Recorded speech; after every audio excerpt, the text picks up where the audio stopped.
everything sets the cat among the pigeons in DC. It's over 90% Democrat here. I think Trump needs to do what he needs to do. To hell with everybody in DC. I mean, this is just, par for the course. Trump's expecting it. And even though DC is a Democrat city and there's going to be a lot of opposition to him, and especially to him pardoning the January 6th prisoners, I think that there's also a lot of support. Trump has a list. There were some people on January 6th that engaged in violence, and those people should be held accountable.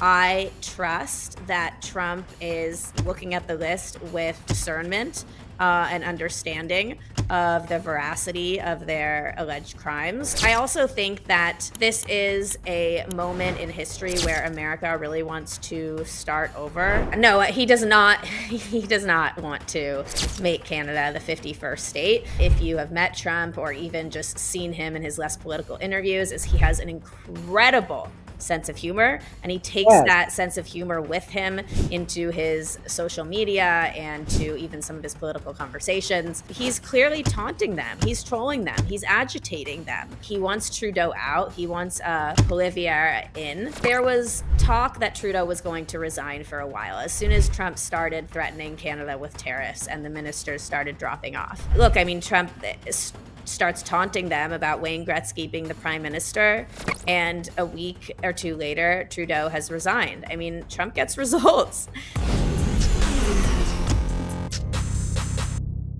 Hi, you're watching Trump 2.0 with the Times of India, and this is a show that will cover every aspect of Trump's second presidency.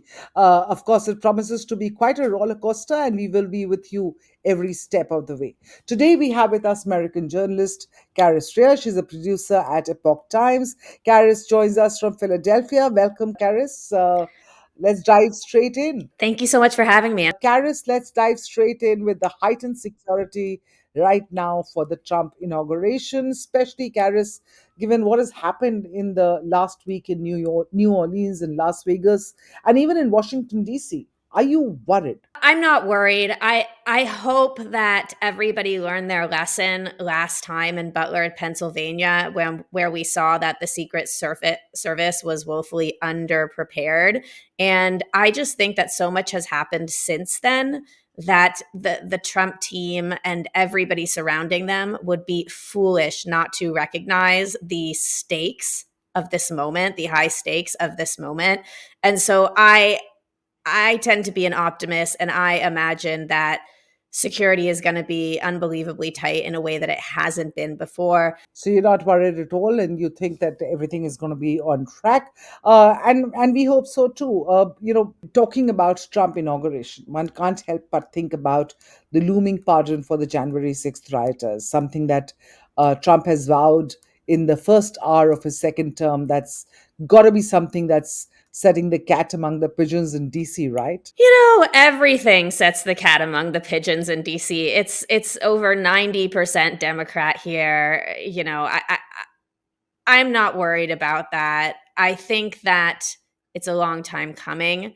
Most of these people are in jail with they've been charged with a misdemeanor, and they've been languishing in jail for over a year. So I think well over a year now, 2 years. Wow. So I don't know. I think Trump needs to do what he needs to do, and to hell with everybody in DC. I mean, this is just, par for the course. Trump's expecting it. And even though DC is a Democrat city and there's going to be a lot of opposition to him, and especially to him pardoning the January 6th prisoners, I think that there's also a lot of support. I have a feeling that there is some cohort of people, even Democrats, who really understand what went on that day and understand how unfair many of these protesters on January 6th have been treated, just like political prisoners, without a trial. Really just things that we shouldn't see happen in a republic like America. So I don't know. I'm also not worried about that. But like I said, I tend to be an optimist, and also I'm not great with speculation, so we'll see how it all turns out. I just want to think that everything's going to go smoothly, and I think that the pardon will go smoothly as well. For some of those hoping for a pardon, and this is what the critics are saying, that their actions on January 6th were not their first crimes. So there is no harm. What would you say to these people who are saying these kind of things? I would want to get more information about that. I haven't heard that, but so what if it's not their first crime? I mean, they're sitting in a federal prison charged with a misdemeanor. I mean, what do their other crimes, how do they come to bear on this charge? I mean, that's not how our justice system works, right? Like, I mean, what are these crimes? Stealing a pack of gum? Like, you know what I mean? So I don't know. I would just get more information about that. Also, that sounds like they're speaking very generally there. I would want to know how many people they're talking about, and Trump has a list. There were some people on January 6th that engaged in violence, and those people should be held accountable. I trust that Trump is, looking at the list with discernment and understanding of the veracity of their alleged crimes. And, I also think that this is a moment in history where America really wants to start over. And I think that this is actually a great move as sort of like a kickoff point to Trump's second term. Yes, it's controversial mainly because of the botched job that the mainstream media in America did covering this event. I just saw on The View yesterday, Sonny Hostin was comparing January 6th to the Holocaust and World War II and chattel slavery. It's just absolutely outrageous. And I think that just points to what a terrible job the media has done in covering what actually went on that day. We know now, and they've done a terrible job in covering what happened afterwards with the January 6th committee and everything we know now about how these stories on January 6th were manipulated. And even left-wing journalists like Glenn Greenwald has been covering the atrocious lies and deceptions that the media has put out about this, and the horrible corruption that took place in the January 6th committee. And that's one thing that Republicans are talking about, is holding those people accountable, people like Liz Cheney. But we also know now things happened there, like Cassidy Hutchinson. We know, if I'm pronouncing her name correctly, we know that some of those, that there was like, is it coercement or entrapment or something? Basically, she became the star witness for the prosecution, and she basically lied about her feelings about Trump and what she saw that day, et cetera, et cetera. We know that there was, I think, over 30 federal agents now in the crowd. Federal officials have absolutely confirmed that now, which is something that people had been looking into for a while. So there's just so many things that the public hasn't been told. And once again, it's an important moment. To pardon these people is somewhat symbolic of a reckoning, of starting over, of moving forward. And I think that the point just comes back to the fact that these people have been sitting in jail for years because of a misdemeanor for the most part. I mean, that is insane. They've been charged with things like trespassing. That's just outrageous. There are, in fact, even unverified whispers that the so called deep state facilitated these Trumpsters to enter the Capitol Hill in 2021 to prevent certifying the election. Is there any truth to that, perhaps, those kinds of talks? Oh, there's a lot of evidence for it. I mean, Epoch Times put out not one, but two documentaries about January 6th. There are certain journalists like Joe Hanneman who has done unbelievable reporting about this. And yeah, I mean, there were so many. And even if you don't want to get conspiratorial with it and look at the evidence for that conspiracy, there was still so many failures from the Democratic authorities in DC that day that you have to wonder if they weren't hoping that something would happen. For example, we know that Mayor Bowser didn't sign off on the request that Trump ordered for, I think it was 20,000 National Guardsmen, because he anticipated there being, some some elevated threat on that day. Mayor Bowser didn't sign off on it. She didn't order the Capitol Police. There's problems with the Capitol Police as well. And Pelosi, she had a big role that I think she also needed to sign off on things that she didn't. So Trump and his team were actually more prepared than DC for January 6th, and the failure and the responsibility really lies on Pelosi and Bowser more than it does on Trump.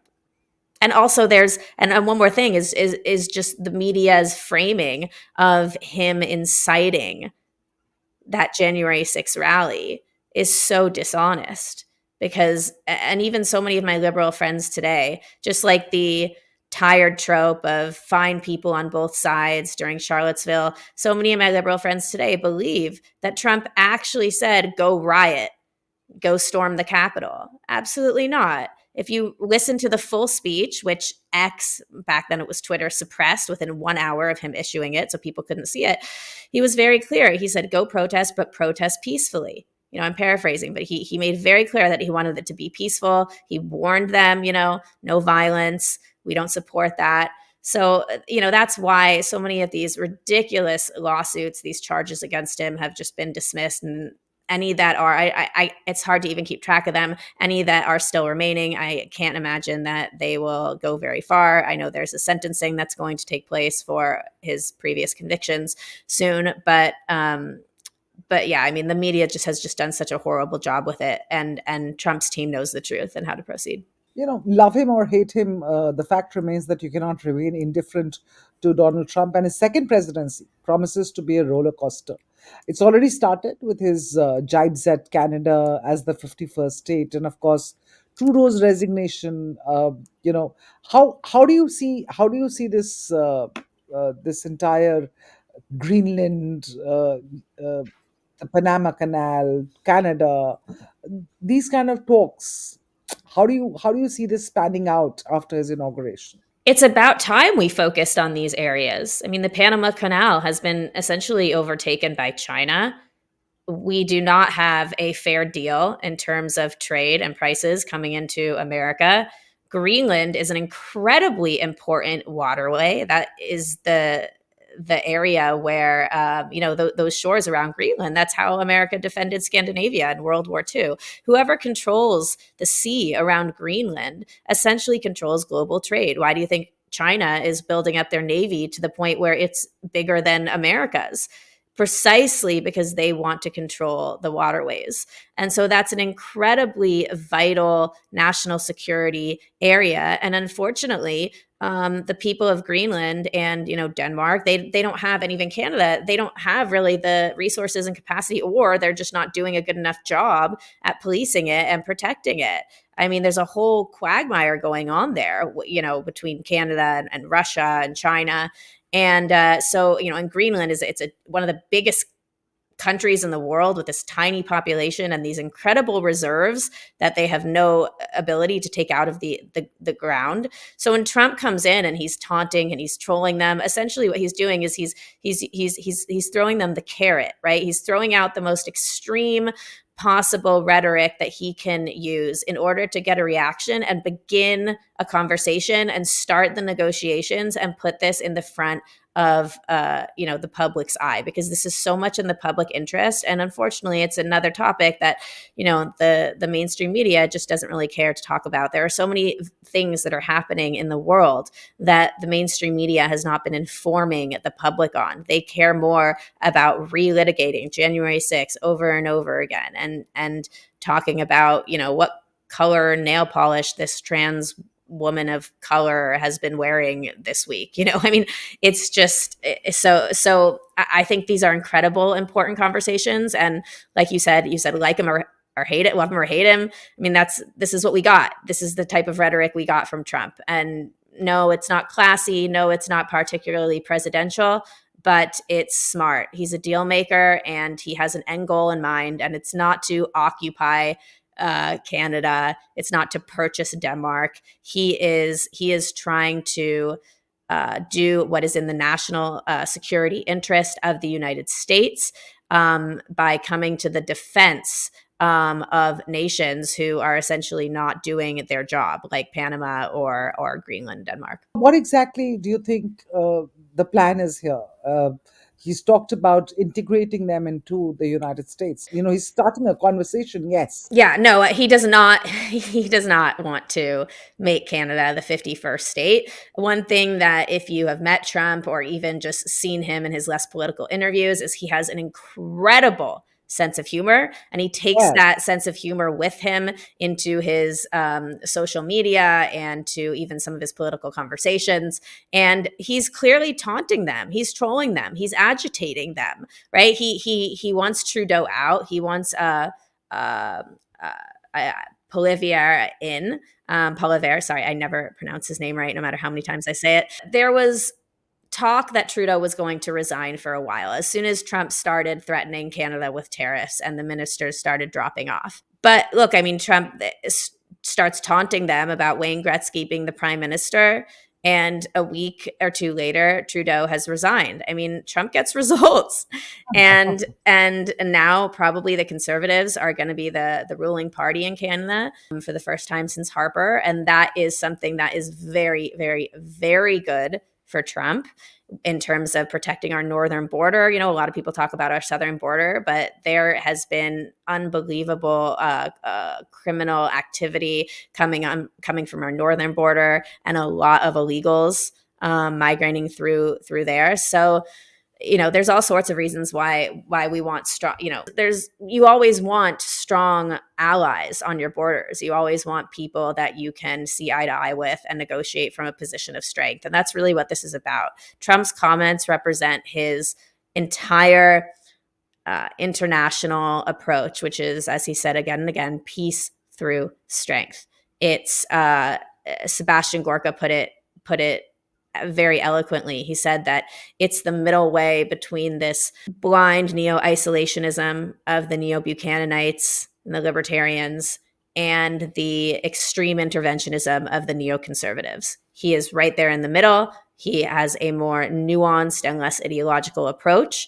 He understands that America needs to be strong, and he understands that America needs to be a threat to its enemies on the world stage, and that's the only way that we're going to protect our national security interests. And it's about time that China understood that America is not going to mess around anymore and allow China to essentially overtake America and destroy our industry and steal our IP and pursue this 100-year plan that they have to overtake America and the West. So we're going to have another episode with you where we are going to talk about Trump and the world.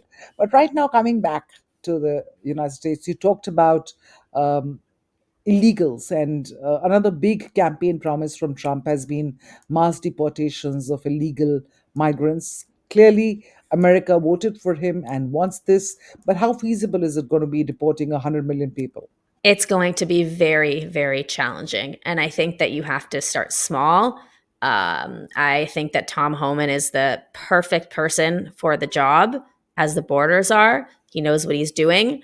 And yes, it will be a challenge, but it absolutely has to happen. So I think that is going to be what they are working on night and day. So, yeah, they might not get out the amount of people that they promised they would, but they absolutely are going to work on at least getting out the illegals that we know are criminals. And we also have dozens of people in our country that are on the terrorist watch list. I mean, we have to look for those people, right? We have over 1 million gotaways. We have children that are missing, tens of thousands of children. So there's a lot of work to be done. It's going to be very hard to find these people when there's very little Yeah, track record of them. But I don't pretend to know the ins and outs of how they are going to go about tracking these people. I would recommend talking to somebody like Todd Bensman. definitely reach out to him.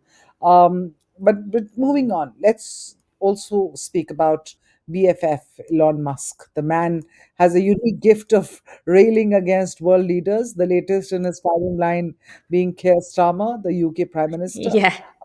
Will Musk's presence make Trump 2.0 more unpredictable, crazier than his first presidency? That's a good question. It might. Elon Musk is a little bit of a loose cannon. You don't really know which side he's going to fall on because it's not like he's some cookie cutter party line Republican, and he's definitely not some progressive leftist. So you never know where he's really going to fall and what causes he is going to take up as his own and what countries he's going to focus on. Obviously, now he's focusing on the UK, and thank God for that because he's really brought this issue of the Muslim group, Pakistani grooming gangs into the fore, which is something that people have written about and talked about for decades. And the British government has just fallen so short in actually confronting this issue. And it's Now, just such a thankfully, Elon tragedy, Musk is finally confronting it. Yeah, at least that. right? At least he's gotten the conversation into the forefront. Musk has, and made it a mainstream topic that you see British MPs actually are talking about. So yeah, it could make things a little crazy. I appreciate Elon Musk. I appreciate what he's done with X. However, I think we should be wary of somebody with so much power. You know, he is the richest man in the world, and it seems like with one tweet he can really change the geopolitical landscape. So I think my personal opinion is that Trump should be a little bit cautious, be a little bit cautious about him. I hope that he sticks to the job at hand, which is trying to cut federal spending in a way that does not trigger a recession. I hope that he actually does his job and he focuses on that because that is such an important policy imperative right now. We absolutely need to rein in the federal debt, get spending under control, but it needs to be done in a way that is incredibly careful because if we just start recklessly cutting here and there, it could possibly trigger a recession and really hurt the average American family. Right. Trump's MAGA fan base is also not too taken in by Musk. The entire H-1B visa controversy, the foreign workers row. Eventually, do you think MAGA will prevail over Trump, or will Musk continue to wield his magic wand? It's a good question. I'm not sure, but I think that with this particular debate of the H-1B visas, I think that Trump will do the right thing. He has said he supported H-1B visas. I think that there is room for that type of program for sure in society. However, I think it's important that it's really scaled back and we need to take a look at it. It's not fair to the American worker what has been happening in terms of foreigners coming and working for these big tech companies at 10% less salary than an American would get. And I think I've also heard that under this program they bring their families here, et cetera, et cetera. And so this H-1B visa program needs to be looked at and possibly reformed if we find that it has been used frivolously and cavalierly and that there are loopholes. It should only be used very selectively in a way that does not end up hurting the American middle class. And if Vivek Ramaswamy is right, if it's true that people can't find Americans that are up for the task, then we need to train Americans. Americans are pragmatic and they want to work. They have an incredible work ethic. And if we've gotten lazy because of what has happened under the Biden administration and under the Obama administration and everything that's just a part of our culture with social media and screens. The bigger question, however, is because that one incident, it showed up, the the Musk versus MAGA, Right. it suddenly threw that up and made it a bigger issue. And you having public spats. And once Trump is inaugurated and Musk by his side, there are going to be more instances. This one may just be the first. How does so going forward, it looks like a tricky situation for Trump to navigate. It's true. I've actually been speaking about this a lot on the news. There is a wing of MAGA, but I think it's very fringe. They just happen to have a lot of followers online, and they are Hmm. really pushing back against Trump, especially for his support of Israel, but also other things. And they were the people that were absolutely outraged by this H-1B visa thing. I mean, there's reason to be outraged, but there's a wing of the MAGA party that was just showing their true colors and saying horrific things against Indian culture and the Indian religion and just Indians in general being in America. Those people, I think we can afford to lose, and I hope that Trump is aware that those people don't actually share our values, even though that they're saying that they are MAGA and they are America first. I call these people the woke right. There's not that many of them, but they do have a very strong platform. And the person at the that's leading them is actually Tucker Carlson, and he's a very powerful figure. But if you look at what these people actually stand for in terms of how they see America on the international stage, their vision diverges very deeply from what Trump has projected. And so we need to recognize that while America First is a big tent and we recognize diversity of views, we don't recognize diversity of values. And if you fundamentally don't believe in American exceptionalism and you don't believe in working to preserve America's standing in the international community by actively trying to fight China and Iran and Russia abroad strategically, then you just don't really align with what Trump is trying to do in his second term. Right. As I said before, we are going to have you back on our next episode talking about the foreign policy and the world under Donald Trump and what will change and what will not. But for right now, of course, a lot is changing or is on the brink of changing within America, not without challenges. There's Elon Musk by his side, who's a loose cannon. But as I said before, love him or hate him, you cannot ignore or remain indifferent to Donald Trump and his second presidency is going to be a roller coaster. It's already started. Thank you so much, Karis, for joining us. And we will, of course, come back to you, viewers, with more. Stay tuned to Trump 2.0. We're going to be tracking every move, everything that's happening in the Trump presidency. Today was the starting point. We'll go further from here with Karis in our next episode. Thank, Thank you. thank you so much.